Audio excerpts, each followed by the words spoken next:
Grabe ka Dan. Hindi ka nakikinig sa akin. Sabi ko pa naman sa iyo, pag ikaw nagkakaroon ka ng panibagong karelasyon o girlfriend, piliin mo na yung single. Walang masama doon ha. O ngayon, hindi nangyari, okay lang. O di man ako tutol, kung saan ka masaya, doon ako. Pero, kung anong ginagawa ngayon sa iyo, panay post noon, panay post hanggang na-booking na kayo. O, tapos na sana eh. Booking na eh.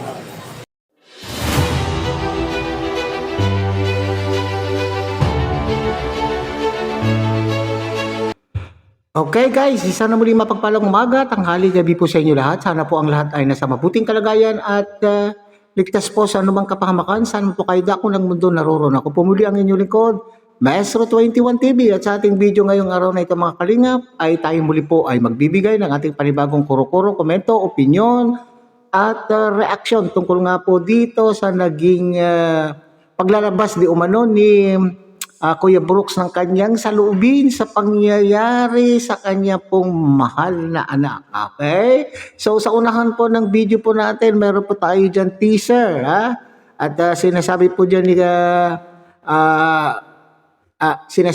ni Kuya Brooks na pinangaralan din daw po niya itong kanya pong anak. Ha? Na kung sakasakaling siya po ay magkaroon ng kanyang bagong mamahalin ay sana ay piliin naturalmente mga kalingap, tayong mga magulang ay wala tayong wala tayong pinapangarap na maganda para sa wala tayong pinapangarap para sa ating mga anak, kundi yung mapabuti po sila sa kanila pong magiging estado sa pamumuhay.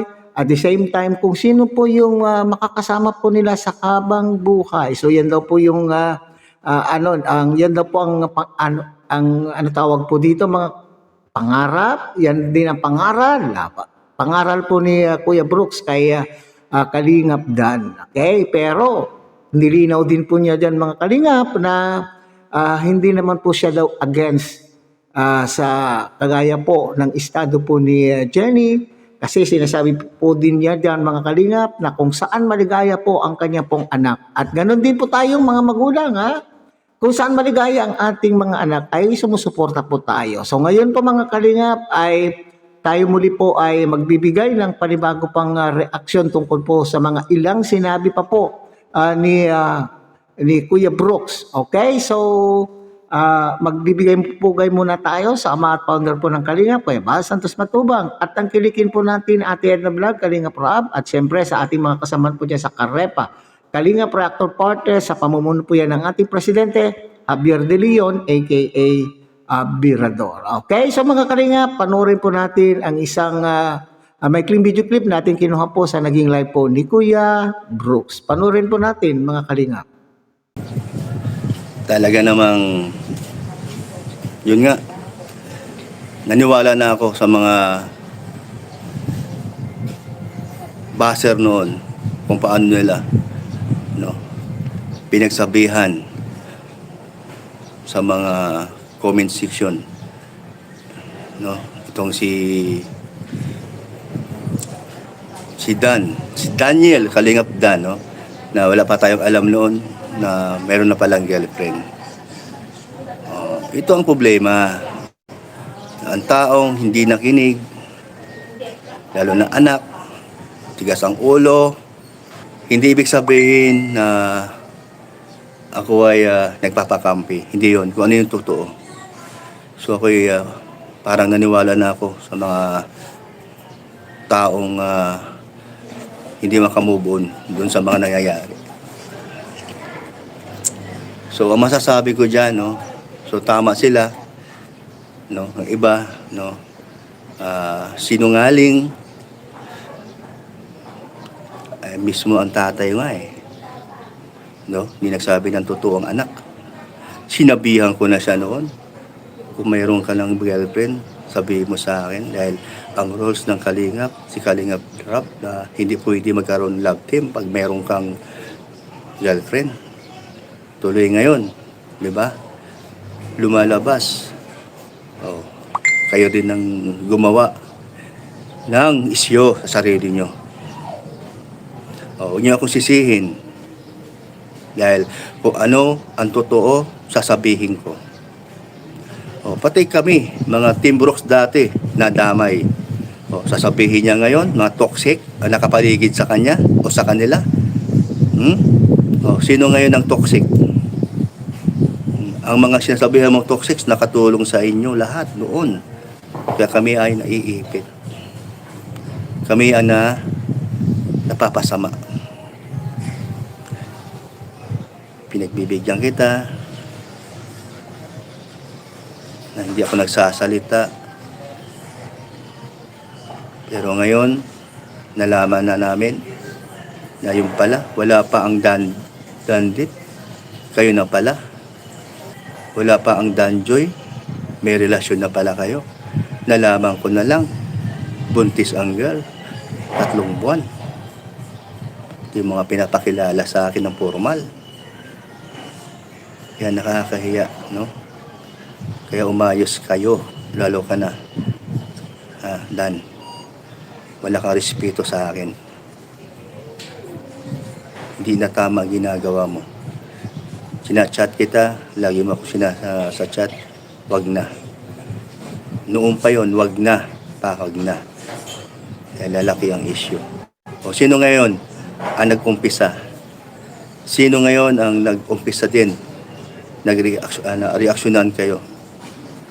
3 na nag-reaksyon sa inyo. Ayan. Pinagtatawanan kayo dahil sa mga ginagawa niyo. 2. Sino sa atin ngayon ang plastic? Sino ngayon sa atin nagsabi ng totoo? Yun ang tinatawag na karma. Kaya naniwala na ako sa mga sinasabi ng iba dyan. Ikaw mismo, anak ko, umayos ka din. Wala akong pinapalampas. Yun ako eh. Ako yun eh. Totoong tao ako eh. May prinsipyo ako eh. Hindi ka nagsabi ng totoo. Kaya nadadamay kami. Yan, di ko man alam yun. Ang sinasabi nung jowa mo na February 14, 2024, kayo na pala. Samantalang madalas kitang sinasabihan at tinatanong, may girlfriend ka na? Wala. Deny kayo ng deny. Si Kalinga Prab, nadamay pa. Sino ang nag-umpisa? Tanong mo sa jowa mo. Yun ang magaling. Diba? Magaling talaga siya para bumaksak ka. Hindi mo pa napapansin yun? Saan ka ngayon pupulutin? Kung kayo ay matuloy sa Manila at tuloy-tuloy sa inyong pangarap, okay, go. Kung kayo magtagumpay, okay, go. Nasa inyo naman yan eh. Pero baguhin nyo ugali nyo. Ngayon, sino sumira? Diba? Sino sumira? Alam na lahat. Yung kabaitan mo, hindi sapat yan. Mabait ka, pero hindi sapat yan. Huwag kang tatanga-tanga. Ngayon, bakit ko dinadaan sa social media? Dahil sa jowa mo, nag-umpisa. Sabihin nyo sa akin, kagabi, isang araw ba? O nagchat-chat tayong dalawa, tsaka si Hana. Okay na? Oo nga, okay na. Pero wala na. Huli na ang lahat. Panahon ko ngayon, oras ko ngayon, na magsalita. Dahil naawa ko sa mga nangyayari. Ang dami yung dinamay. Ilang love team ang ginawa mo. Diba? So pinapaasa ang mga viewers, ang mga sponsor. Pasensya na po kayo sa kay Kalingap Dan, mga sponsor, mga sumusuporta, no? So tao lang nagkakamali din. Pero ito, ayaw kong konsintihin po yung mga ginagawa ni Dan. Yeah, no? Pero ito basta sa mga love team, ang aking pakiusap sa inyo, huwag kayong aasa na maging sila. Huwag, kasi masasaktan lang kayo. Basta importante, may napanood kayo, nagustuhan nyo, na naging masaya kayo. At sa mga nangyayari, sa mga love team ngayon, may mga iba pa nating mga issue, no, Hindi ko na lang babanggitin. So, itong sa akin, nasa bakuran ko ito. Dapat ko itong bigyan ng leksyon. So, total naman, nagkagalit na kami ni Dan eh. Lubos-lubusin ko na. Nasira ka at may sumira sa'yo. Yung tinatawag na nagkaroon ka ng katapat. Kahit magalit ka sa akin, wala nang magagawa. Dahil kung ano yung totoo. Kung ano yung totoo, yun. Okay, so yun po mga kalingap. Dito po sa naging live po ni Kuya Brooks ay ang masasabi ko po ay una sa lahat ay saludo po ako. Na-appreciate ko po itong ginawa ni Kuya Brooks tungkol po dito sa issue na itong mga kalingap. So dito, masasabi natin mga kalingap na vindicated. Vindicated na po itong ating mga Danjoy supporters o itong mga Joynatics natin na noong una ay sinasabi po dyan ay mga bashers. Yun, hindi naman po mga bashers po itong mga Kuya Brooks. Okay? Kasi nabanggit po dyan na ni Kuya Brooks mga kalingap na naniniwala na ako sa mga sinasabi ng mga bashers sa mga comment section tungkol po sa kay Kalingap Dan at the same time yung kanya pong present na jowa. Okay, so hindi na sa aking palagay Kuya Brooks, hindi ito mga baser, kaya lamang po naging negatibo. Sila po yung mga solid supporters, kaya lamang po naging negatibo po ang dating ng kani-kanila pong mga opinion at ito yung paglalabas po nila ng kani-kanilang mga saloobin sapagkat sila po ay nasaktan doon sa pangyayari o ngayon dito. Sa unahan po kanina sinabi po na booking na nga. Booking na nga. Bakit tuloy-tuloy pa rin po kasi ang pagpo-post? Kaya tuloy ay nadagdagan na naman po. Nadagdagan na naman po yung issue o nagising na naman po yung issue. Matagal na pong nakahimlay ang issue at medyo nakaka-recover na, nakaka-move on na po ang ating mga Joynatic supporters, Danjoy supporters. Pero ito na naman, walang tigil kasi para bagang itong sinasabi po ni Kuya Brooks dito ay sinisisi po niya itong kanya pong manugang na walang humpay sa pagpo-post. Kaya nga booking, lalo sila tuloy na booking kung kukwentahin mo doon sa kanila pong ibinigay na detalye. Ay noon pa man pala ay mayroon ng karelasyon itong si Kalingap Dan. At ang hindi matanggap po ni Kuya Brooks ay bilang isang ama ay pinaglihiman po niya.